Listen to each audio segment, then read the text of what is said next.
Assalamualaikum warahmatullahi wabarakatuh. Selamat siang teman-teman sekalian.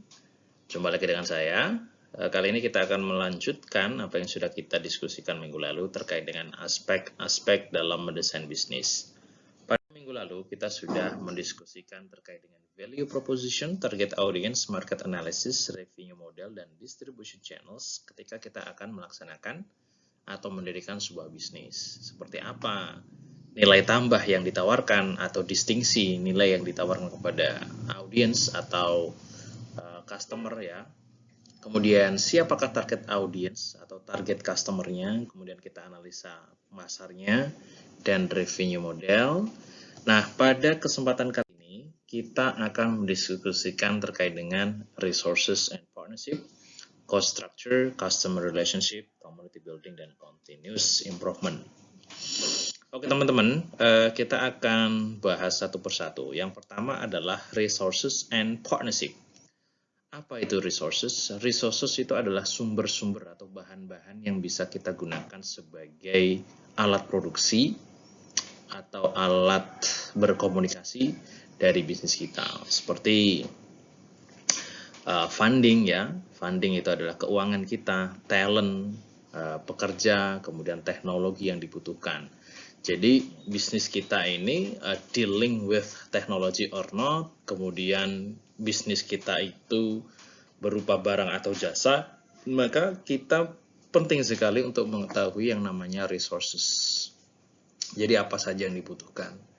Contohnya misalkan saya adalah seorang businessman di bidang digital marketing, maka yang dibutuhkan adalah satu, sudah pasti ilmu tentang digital marketing, kemudian teknologi, platform-platform apa yang diperlukan, jadi media sosial, kemudian web, dan sebagainya, Kemudian saya juga butuh beberapa talent untuk mendukung bisnis kita. Nah, ini penting sekali untuk kita list ya, jadi resources, partnership juga perlu kita kembangkan.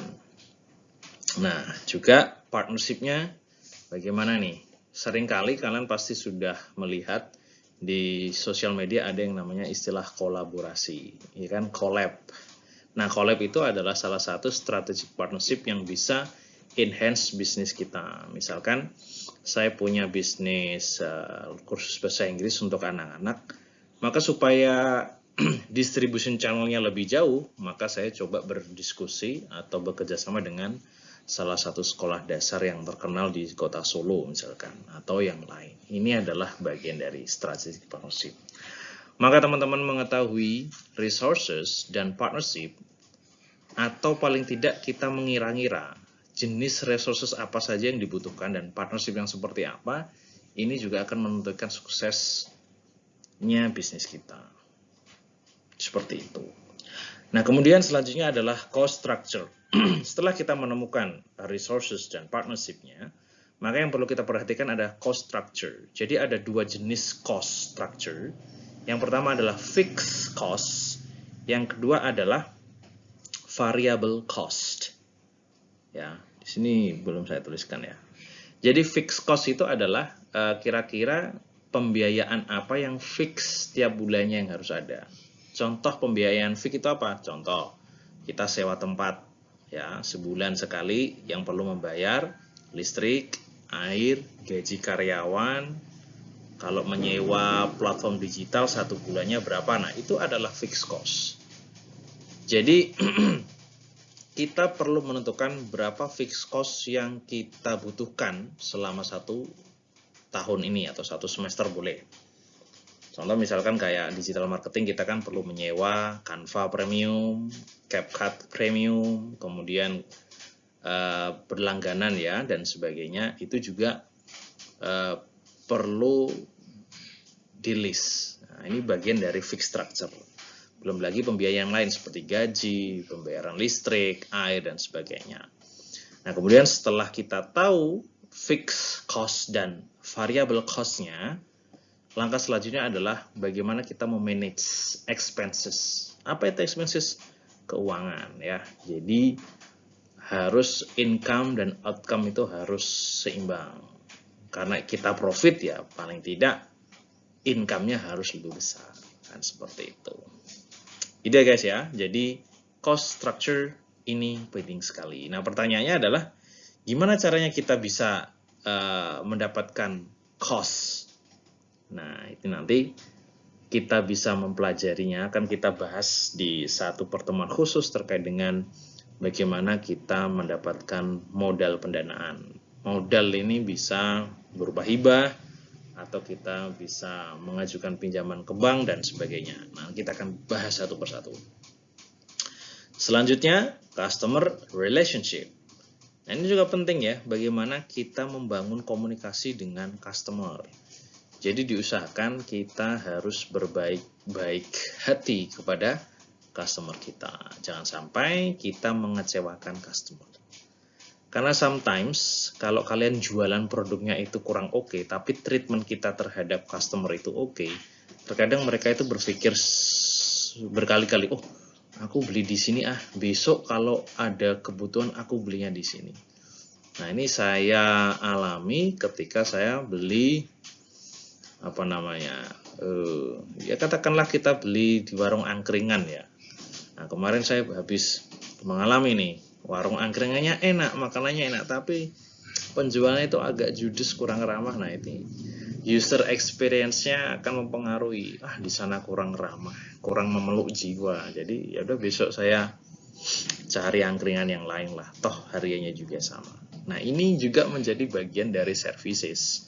Maka membangun customer relationship ini sangat penting. Caranya bisa on the spot, langsung pelayanan, atau kita juga melakukan beberapa digital relationship. Misalkan kita nge-tag customer kita, atau kita bikin konten yang menarik ya, bikin konten yang kira-kira menjawab kebutuhan customer. Maka ini bagian dari customer relationship. Jadi semuanya itu berhubungan ya. Ketika kita bikin konten, kita melayani seseorang, itu semuanya berhubungan terkait dengan customer relationship. Kenapa customer relationship? Nah, diterangkan selanjutnya. Kenapa customer relationship? Karena nanti endingnya kita ini kan akan membangun sebuah komunitas. Nah, kalau kalian pernah dengar, kalau kalian orang yang merantau, dulu saya merantau ke Jakarta, itu ada sampai komunitas fans bis mania. Nah, ada bis Raya, bis Rosalia, bis macam-macam. Mereka membentuk komunitas, community building. Karena apa? Karena mereka ini dirawat oleh perusahaan, diberikan ruang, diberikan misalkan beli 10 tiket gratis 1. Nah, itu adalah bagian dari customer relationship yang kemudian dikembangkan menjadi community building. Ya.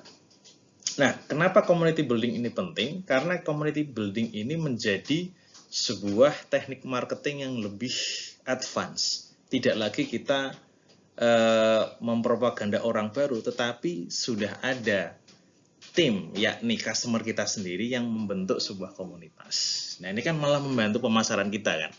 Nah, tentunya community building ini kita ikuti dengan pemberian reward, pemberian hadiah, bonus dan sebagainya kepada para customer kita yang sudah setia dengan kita. Nah, jadi ini menjadi penting ya antara customer relationship dan community building. Berhubungan lagi, kenapa ada community building? Ada continuous improvement. Jadi seorang bisnis yang baik itu continuous improvement. Endingnya nanti ada exit strategy. Tapi nanti akan kita bahas selanjutnya. Continuous improvement itu adalah stay update ya. Stay update. Ini kalau misalkan ini saya beri contoh, stay update with language education trends, karena bisnis kita adalah English language ya. Tapi kalau yang lain, stay update dengan apa yang kita geluti. Misalkan bisnis digital marketing yang sedang update itu apa? Terkait dengan bisnis laundry yang sedang update di laundry itu apa?